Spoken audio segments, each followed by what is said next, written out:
The day I drove up the gravel road to Hollow Creek, I thought I was just moving into a quieter life, a little house with a sagging porch, an old dock that leaned into the water like it had secrets to tell, and the kind of sunlight that makes you think you can slow down your breathing.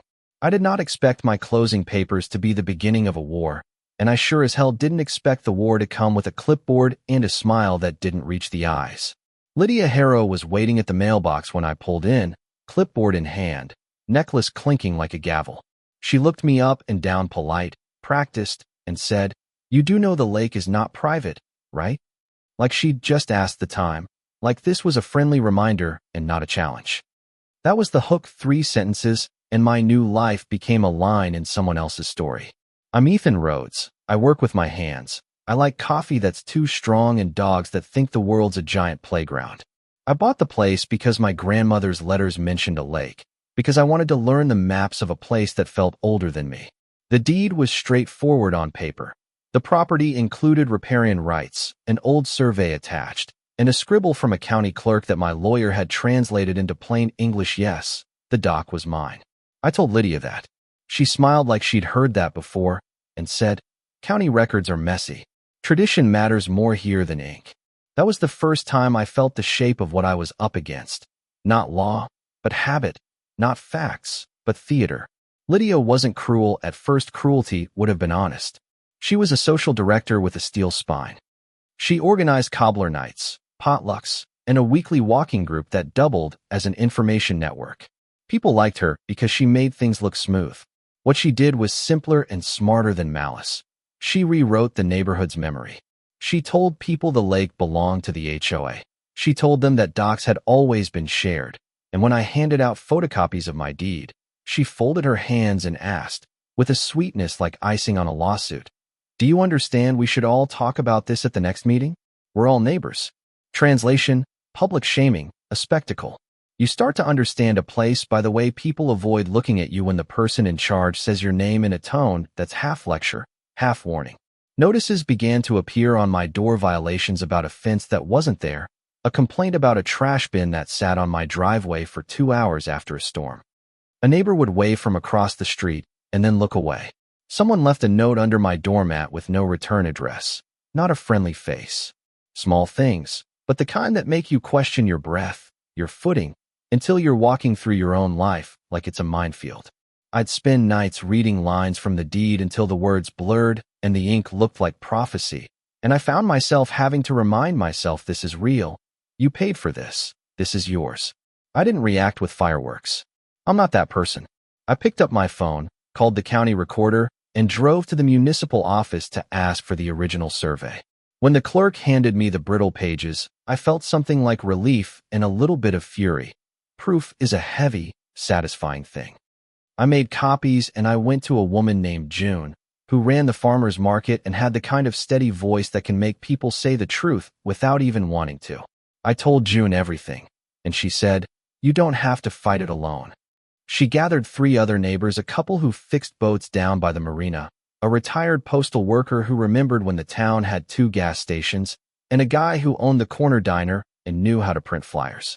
Small coalitions look like nothing when you start them, but they warm up the room. The first public showdown was a meeting in the town hall, a room with folding chairs and bad coffee, the kind of place where people come to see themselves get validated. Lydia staged the hall like it was a courtroom. She had a projector, a stack of pre-written statements, and a roster of people who'd agreed to speak before the meeting.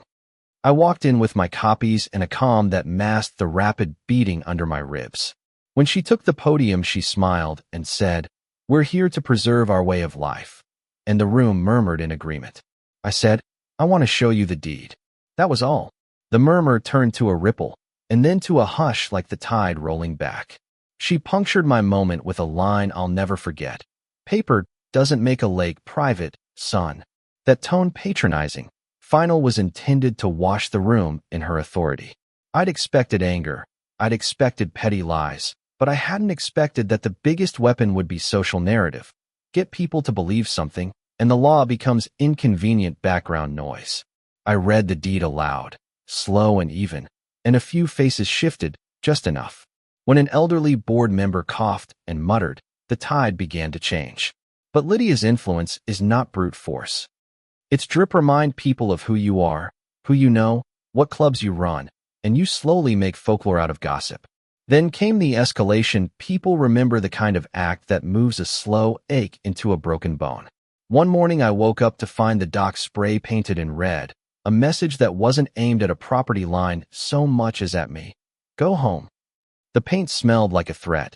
The strokes were quick but deliberate. I called the sheriff and filed a report. They took photos and patted my shoulder. In town, someone said, "That's a shame," but there was a reluctance to point fingers. Lydia held a press conference bunchy, performative, condemning vandalism and outside hostility, and suggestively planting the image in people's heads that I was an outsider who stirred trouble. That day taught me the unique cruelty of small towns. The ones who gossiped in public could bury you in silence, but those who organized the gossip could weaponize silence into protection. I won't lie, there were nights I wondered if I'd made a mistake. There were nights when anger felt like a bad neighbor. Noisy, sleepless, unpredictable. But there's a strange kind of clarity you get when someone tries to erase your right to belong. I remembered my grandmother folding maps until the creases were soft, telling me that places are built on what people remember of them, but also what they record. Memory is human, record is stubborn. I began to hold small study sessions in my living room. Neighbors who had doubts would come, sit on my couch, ask questions about the deed, and leave with copies. That was when Pamela, the retired schoolteacher I'd met at the market, slid a stack of petitions across my table and said, "You're not alone, Ethan." It's funny how simple acts, photocopying, sharing, a voice that says, "I saw it too," feel like revolutions in places built on quiet obedience. The real turning point came unexpectedly, with a brawl of truths and petty power. At the second HOA meeting, Lydia had a new tactic: overwhelm with procedure. She put a motion on the floor to commission a study committee and delayed any decision for months. Time is an ally of those who hold the megaphone. But June, the market woman, had pulled together our neighbors, and they showed up not in droves, but enough. The boat couple, Frank the postman, the diner owner, a couple of teenagers who liked the lake at sunrise. People spoke one by one about memory, about photographs that showed my dock empty 20 years ago, about a county map that lined up with my survey. You could see the gears shift in the faces of board members who had been content to ride Lydia's charisma until it got too loud to ignore. When Lydia realized the room was slipping, she lost the polite cadence. She stood up, voice raised, and said, "This is not about paper, it's about community." That's what tyrants call themselves these days, community stewards. I stood up and said, "This isn't about excluding people, it's about rights and responsibility." It was short, but it landed. The difference between us wasn't legal or rhetorical, it was moral. Lydia had built a kingdom on people's desire to belong. I was asking that belonging not be built on someone else's private power. The board voted to call in a legal review.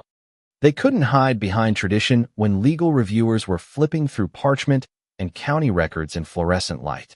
Lydia's fall wasn't theatrical. She didn't have a single dramatic collapse. She had a steady unraveling.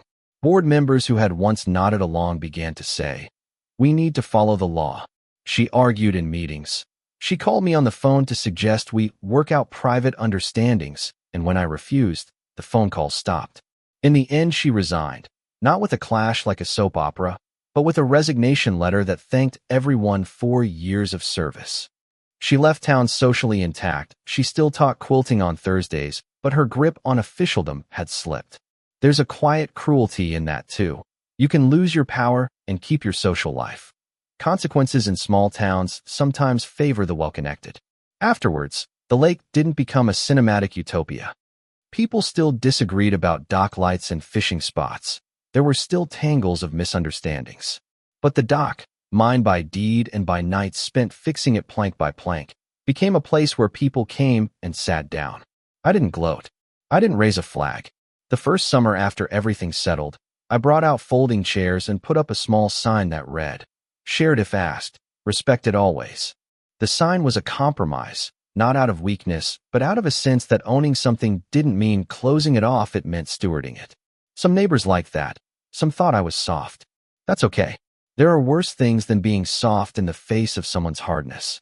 If there's an epilogue, it's this: power rarely goes away cleanly. Lydia had reasons: fear of change, a need to feel important, perhaps old injuries that made her grip tighter than usual. But people also have a stubbornness for truth. Proof stubborn. Paper proof will not sweep away every slight, every whispered campaign, every petty cruelty, but it gives you a place to stand when you feel like you're the only one brave enough to stand up. So if you live near Hollow Creek and you saw a stranger with a dog and a crooked dock, maybe you smiled and waved. If you're on the fence about whether to intervene when someone small starts to be pushed around, remember it doesn't take an army to make a difference. It takes a photocopier, a neighbor who remembers, and the courage to speak your name into a room where someone is trying to own the story. Tell me what you think. Was I right to hold my ground? Or should I have bent to keep the peace? Have you ever seen a community mistake tradition for law? And how did you deal with it?